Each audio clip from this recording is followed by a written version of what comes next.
ಆತ್ಮೀಯ ಮಿತ್ರ ನಮಸ್ಕಾರ. ಇತ್ತೀಚೆಗೆ ಮಲ್ಲಿಕಾರ್ಜುನ್ ಖರ್ಗೆ ಅವರು ಮಹಾಕುಂಭದ ಕುರಿತಂತೆ ಒಂದು ಹೇಳಿಕೆಯನ್ನು ಕೊಟ್ಟಿರೋದು ನೀವು ಕೇಳೇ ಇದ್ದೀರಾ. ಅದ್ರ ಬಗ್ಗೆ ಬಹಳ ದೊಡ್ಡ ಚರ್ಚೆ ಆಗಿದೆ.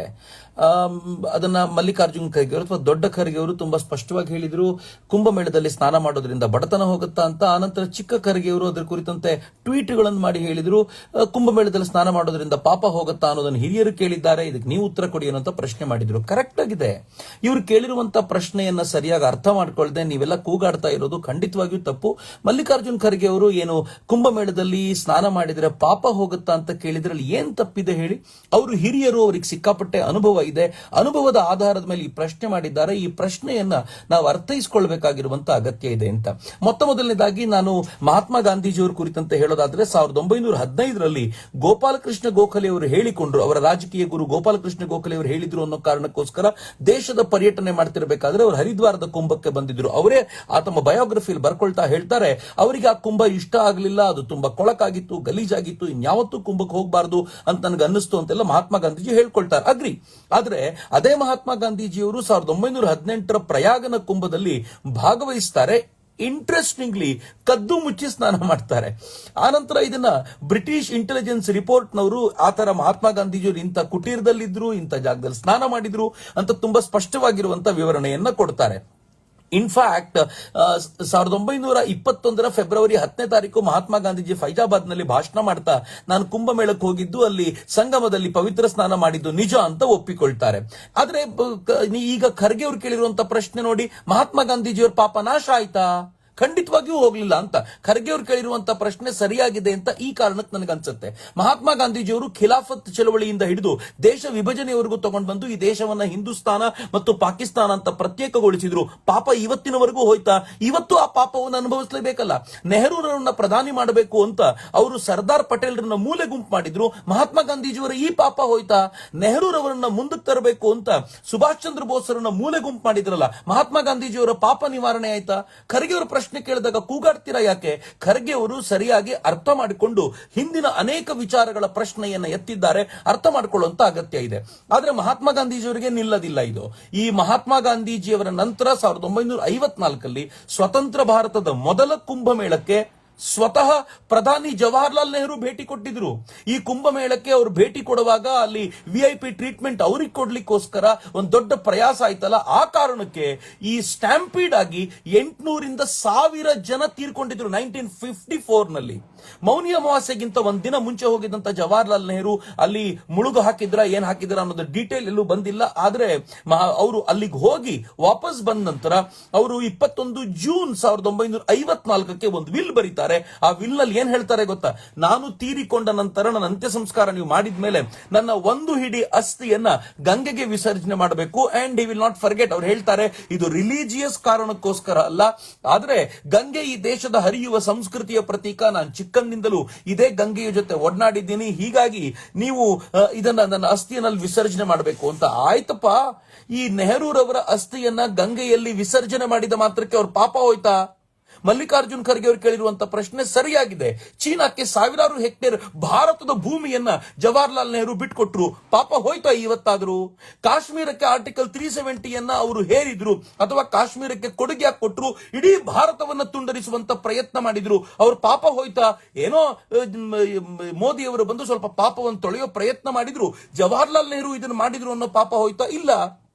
ಭಾರತ ಇವತ್ತು ಸೆಕ್ಯೂರಿಟಿ ಕೌನ್ಸಿಲ್ ನಲ್ಲಿ ಸ್ಥಾಯಿ ಸದಸ್ಯ ಆಗಬೇಕಾಗಿತ್ತು, ಆದ್ರೆ ಆಯ್ತಾ? ಜವಾಹರ್ಲಾಲ್ ನೆಹರು ಮಾಡಿದ ಆ ಪಾಪ ಹೋಯ್ತಾ? ಹಾಗೆ ಅಂಬೇಡ್ಕರ್ನ ಎಲೆಕ್ಷನ್ ಅಲ್ಲಿ ಜವಾಹರ್ಲಾಲ್ ನೆಹರು ಸೋಲ್ಸಿದ್ರಲ್ಲ, ಇವತ್ತಿಗೂ ಕೂಡ ಆ ಪಾಪ ಅವರನ್ನು ಕಾಡುತ್ತೆ. ಗಂಗೆಯಲ್ಲಿ ಅಸ್ಥಿಯನ್ನ ವಿಸರ್ಜಿಸಿದ ಮಾತ್ರಕ್ಕೆ ಪಾಪ ಹೋಗುತ್ತೆ ಅನ್ಕೊಂಡಿದ್ದೀರಾ? ಮಲ್ಲಿಕಾರ್ಜುನ್ ಖರ್ಗೆ ಅವರು ಕೇಳಿರೋ ಪ್ರಶ್ನೆ ತಪ್ಪು ಅಂತ ಯಾಕೆ ಅನ್ನಿಸ್ತು ನಿಮಗೆ?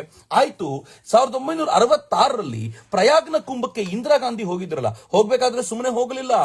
ಆಗ ತಾನೇ ತೀರ್ಕೊಂಡಿದ್ದಂತ ಲಾಲ್ ಬಹದ್ದೂರ್ ಶಾಸ್ತ್ರಿ ಅವರ ಅಸ್ಥಿಯನ್ನ ಕೈಯಲ್ಲಿ ಹಿಡ್ಕೊಂಡು ತ್ರಿವೇಣಿ ಸಂಗಮದಲ್ಲಿ ವಿಸರ್ಜನೆ ಮಾಡಿದ್ರು. ಯಾಕಪ್ಪ? ಪಾಪ ಹೋಗುತ್ತೆ ಅನ್ನುವಂತ ಪರಿಕಲ್ಪನೆಯ ಯಾರ ಪಾಪವನ್ನು ತೊಳಿಬೇಕಾಗಿತ್ತು? ಕೇಳಿರುವಂತ ಪ್ರಶ್ನೆ ತುಂಬಾ ವಿಶಿಷ್ಟವಾಗಿದೆ ಅಂತ ನನಗನ್ಸುತ್ತೆ. ಇದ್ರ ಜೊತೆಗೆ ಇನ್ನೂ ವಿಶೇಷ ಏನು ಅಂತಂದ್ರೆ, ಅದೇ 25 ಜನವರಿ 1966ಕ್ಕೆ ಇಂದಿರಾ ಗಾಂಧಿ ಅವರು ಪ್ರಯಾಗದ ಕುಂಭಮೇಳವನ್ನ ಭೇಟಿ ಮಾಡಿದ ನಂತರ ಅವರು ಒಂದು ಭರ್ಜರಿ ಭಾಷಣವನ್ನ ಅಲ್ಲಿನ ಪಕ್ಕದ ಒಂದು ನಗರದಲ್ಲಿ ಮಾಡಿದ್ರು. ಅದು ಅವರ ರಾಜಕೀಯ ಎಂಟ್ರಿ ಆಗಿತ್ತು. ಅದನ್ನ ಮಾಸ್ಟರ್ ಸ್ಟ್ರೋಕ್ ಅಂತ ಇವತ್ತಿಗೂ ಕರೀತಾರೆ.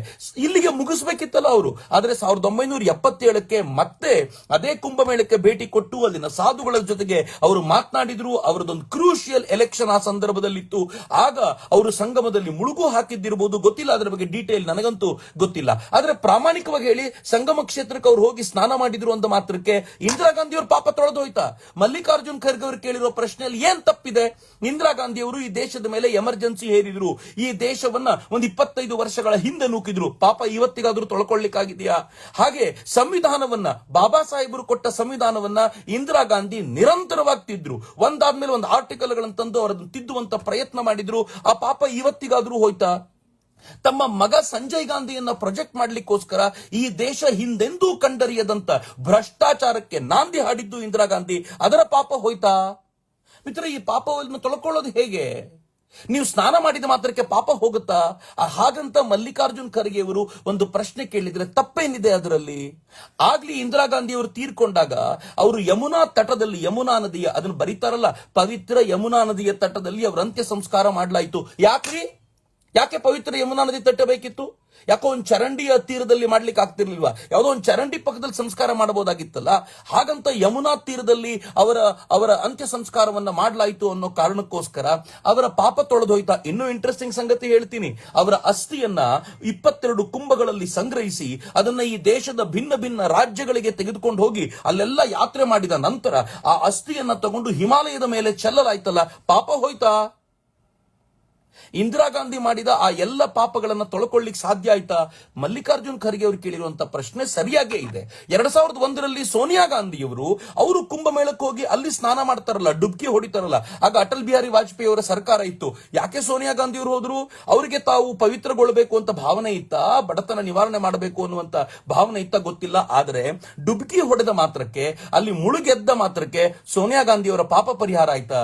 ಮನಮೋಹನ್ ಸಿಂಗರ ಅಷ್ಟು ಮನಸ್ಸು ನೋಯಿಸಿದ್ರಲ್ಲ, ಆ ಪಾಪ ಹೋಗುತ್ತಾ? ಭಾರತವನ್ನ ಚೀನಾದ ಕೈಗೊಂಬೆ ಮಾಡಿಬಿಟ್ರಲ್ಲ, ಆರ್ಥಿಕವಾಗಿ ಭಾರತ ಚೀನಾಕ್ಕಿಂತ ಅತ್ಯಂತ ಹಿಂದುಳಿಯುವಂತೆ ಇವತ್ತಿಗೂ ಒದ್ದಾಡ್ತಾ ಇದೆಯಲ್ಲ, ಅದರ ಪಾಪ ದೂರ ಆಯ್ತಾ? ಹೋಗ್ಲಿ, ವಕ್ಫ್ಗೆ ಜಾಗ ಕೊಟ್ಟು ನಮ್ ವಿಜಯಪುರದ ರೈತರು ಬೀದಿಗೆ ಬಂದು ಬಡಿದಾಡ್ತಾ ಇದ್ದಾರಲ್ಲ ಇವತ್ತಿಗೂ ಕೂಡ, ಸೋನಿಯಾ ಗಾಂಧಿ ಅವರ ಪಾಪ ಹೋಗಿದೆಯಾ? ಮಲ್ಲಿಕಾರ್ಜುನ್ ಖರ್ಗೆ ಅವರು ಕೇಳಿದ್ರಲ್ಲಿ ಏನ್ ತಪ್ಪಿದೆ?